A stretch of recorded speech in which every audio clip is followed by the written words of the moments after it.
ভালো কথা আপনাদেরকে জানিয়ে রাখি, বাংলাদেশে সেনাবাহিনীকে একটা প্রোঅ্যাক্টিভ একটা জায়গায় একটু হতে দেখা গেল।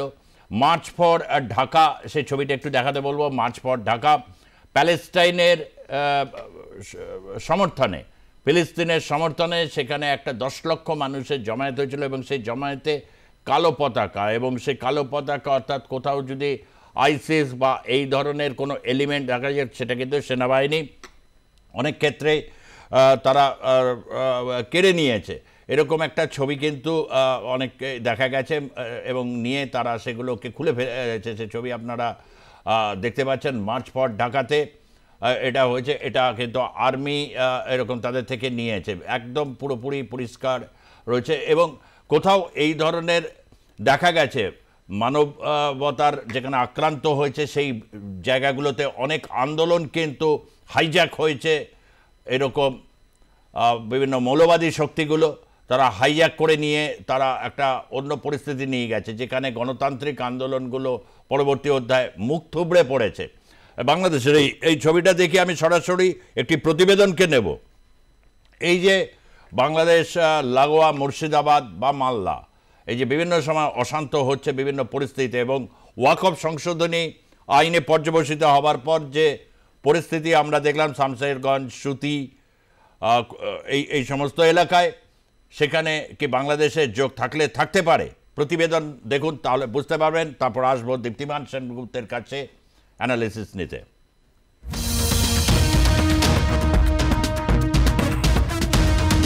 ওয়াকফের আছে জ্বলছে বাংলা।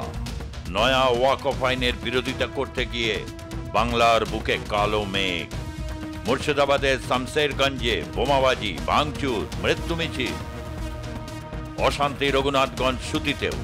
শুধুই কি তাই, বহুজাতিক মলে লুটপাট থেকে শুরু করে পুলিশের গাড়ি, সরকারি বেসরকারি বাসে আগুন, এমনকি অ্যাম্বুলেন্সেও আগুন। সংখ্যালঘু সম্প্রদায়ের একাংশ যখন এই পরিস্থিতির নিন্দায় সরব, তখন কারা যোগাচ্ছে এই ইন্ধন?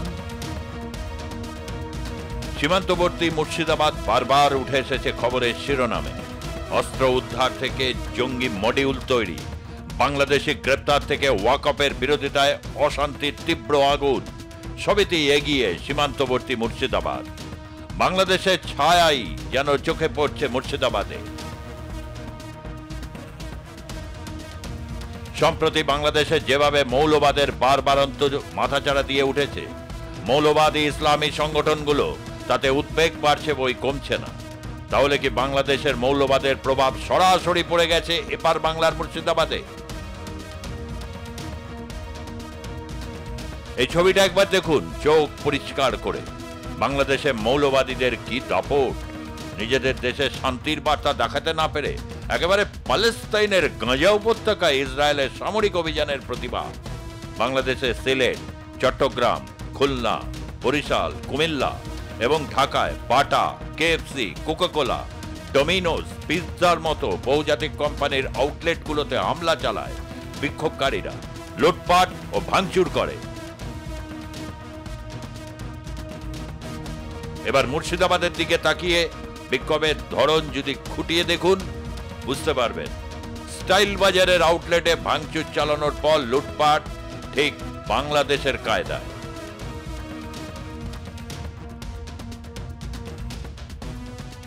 ইতিমধ্যে বিএসএফ এর গোয়েন্দা শাখা একটি রিপোর্ট তৈরি করেছে, তা আইজির কাছে ইতিমধ্যে জমা করা হয়েছে। সেখানে স্পষ্ট করে বলা হয়েছে, মালদা মুর্শিদাবাদের ওপারে রয়েছে বাংলাদেশের চাপাই নবাবগঞ্জ, যে এলাকা সব থেকে উপদ্রুত এলাকা বলে বাংলাদেশ প্রশাসনও জানায়। সেখানে দিনের পর দিন যে মৌলবাদীরা তাণ্ডব দেখিয়েছিল, তাদের সম্পূর্ণ ইন্ধন উস্কানি রয়েছে। তাতে পা দিয়ে ওপার বাংলায় মুর্শিদাবাদ, মালদার বিভিন্ন জায়গায় অশান্তিকর পরিস্থিতি তৈরি করছে। রিপোর্টে এ উল্লেখ করা হয়েছে, যে কায়দায় বাংলাদেশের বিভিন্ন অংশে লুটপাট চালানো হয়েছে, পুলিশ আক্রান্ত হয়েছে, পুলিশের গাড়ি ভাঙচুর হয়েছে, সেই একই কৌশল অবলম্বন করছে এপারের তাণ্ডবকারীরাও। কৌশলগত দিক থেকে দুই ক্ষেত্রে অনেক সামঞ্জস্য রয়েছে। মুর্শিদাবাদের উপর মালদা আরো বেশি টার্গেট হতে পারে। ইতিমধ্যে রাজ্য পুলিশকে বিএসএফ এর তরফ থেকে সচেতন করা হয়েছে।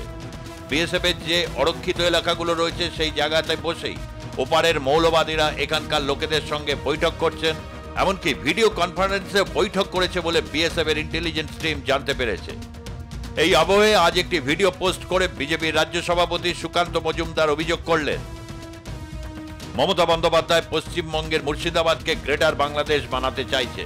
পোস্টে সুকান্ত লেখেন, ব্যর্থ মুখ্যমন্ত্রী তার স্বপ্নের গ্রেটার বাংলাদেশ বানানোর বরাত যাদের কাছে দিয়েছেন তার শুরুটা আসলে মুর্শিদাবাদ থেকে হয়েছে।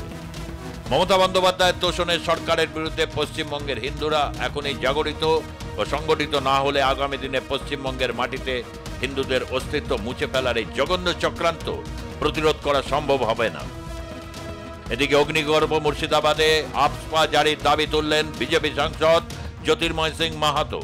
কেন্দ্রীয় স্বরাষ্ট্রমন্ত্রী অমিত শাহকে জ্যোতির্ময় লেখেন, রাজ্যে বারবার হিন্দুদের উপর ধর্মীয় কারণে আক্রমণ ঠেকাতে সীমান্তবর্তী জেলাগুলোতে উপদ্রুত এলাকা ঘোষণা করে আপসপা জারি করা হোক।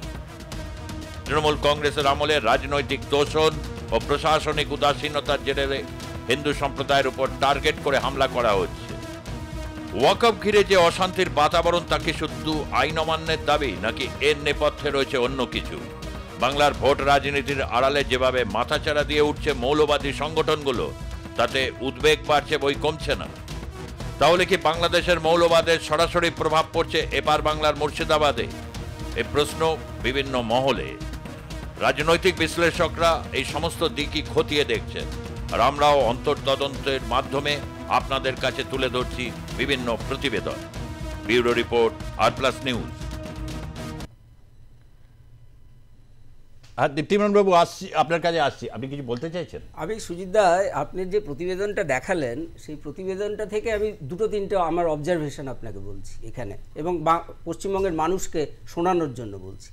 সেটা যে বিক্ষোভের প্যাটার্নটার সাথে 5ই আগস্টের অভ্যুত্থানের আগে বাংলাদেশের হাসিনা বিরোধী সরকারের বিরুদ্ধে বাংলাদেশের মানুষের বিক্ষোভের যে প্যাটার্নটা তার সাথে কিন্তু ভীষণ মিল আছে। 1, 2, বেশ কিছু জঙ্গি ওই সময়কালে ওই এলাকা থেকে ধরাও পড়েছিল আমাদের রাজ্যে, বেশ কিছু জঙ্গি। 3, সেটা হচ্ছে আপনি শেষ করলেন না, নেপথ্যে অন্য কিছু আছে কি না। এর নেপথ্যে তো অন্য কিছু আছে, কারণ আমরা যে সময়টার মধ্যে দিয়ে যাচ্ছি সেই সময়টাই বিগত সুপ্রিম কোর্টের ওই রায়ের পরে 26,000 চাকরি হারা হয়েছে মাস্টারমশাইরা, যোগ্য অযোগ্য এই তর্ক বিতর্কে আমি যাচ্ছি না এখানে। তাহলে আমাকে এই যে 26,000 চাকরিহারা মানুষের যে দীর্ঘশ্বাস, তাদের যে আন্দোলন, তাদের যে লড়াই, বেঁচে থাকার লড়াই, সেই লড়াইয়ের বিষয়টাকে আমাকে তো ভিন্ন খাতে প্রবাহিত করতে হবে। এবং নেপথ্যে হচ্ছে এটা, এই যে বাইনারি তৈরি করো, সামনে 26-এর ভোট বললেন আপনি, 26-এর ভোটের বাইনারিটা যদি আমি এখন থেকে তৈরি না করি, তাহলে যে বাইনারি দিয়ে, যে বাইনারিকে চালিয়ে আমরা এতকাল ধরে ক্ষমতায় আছি, তাহলে সেটা কিন্তু মুছে যাবে। সুতরাং এই বাইনারিটা শাসককে এবং বিরোধী দলকে করতেই হবে 26-এর নির্বাচনের দিকে তাকিয়ে। এখানে হিন্দু মুসলমানটা গুরুত্বপূর্ণ নয়, এখানে ভোটটা গুরুত্বপূর্ণ। আর ওয়াকফ বিরোধী আন্দোলনের বিরুদ্ধে তো অন্য পন্থা নেওয়ার সুযোগ আছে রাজনৈতিক দলগুলোর, সুপ্রিম কোর্টে যেতে পারে, তো আদালতে যেতে পারে। গুন্ডামি বা ওজন একদম বেছে বেছে টার্গেটেড এরকমও দেখা গেছে বিভিন্ন জায়গায়। ধনী ওখানে যারা মুসলিম ব্যবসায়ী আছে তাদের গাড়িগুলো অক্ষত রয়েছে, কিন্তু বেছে বেছে হিন্দুদের গাড়িগুলোকে টার্গেট করা হচ্ছে। একদম, আমি তো এই কথাটাই আপনাকে বলছি, আপনাকে হিন্দু মুসলিম লড়াই একটা ঘটাতেই হবে 26-এর আগে, না হলে শাসক দলের গদি থাকবে না, বিরোধী দল ক্ষমতায় আসবে, এই তত্ত্বটা মানুষের সামনে প্রতিষ্ঠিত করা যাবে না। কেউ বলছে না ভাই দাঙ্গাটা বন্ধ করো, নিজেদের মধ্যে মারামারিটা বন্ধ করো, এটা দরকার নেই। হিন্দু মুসলিম এটা বলতেই হবে বারবার। ওকে।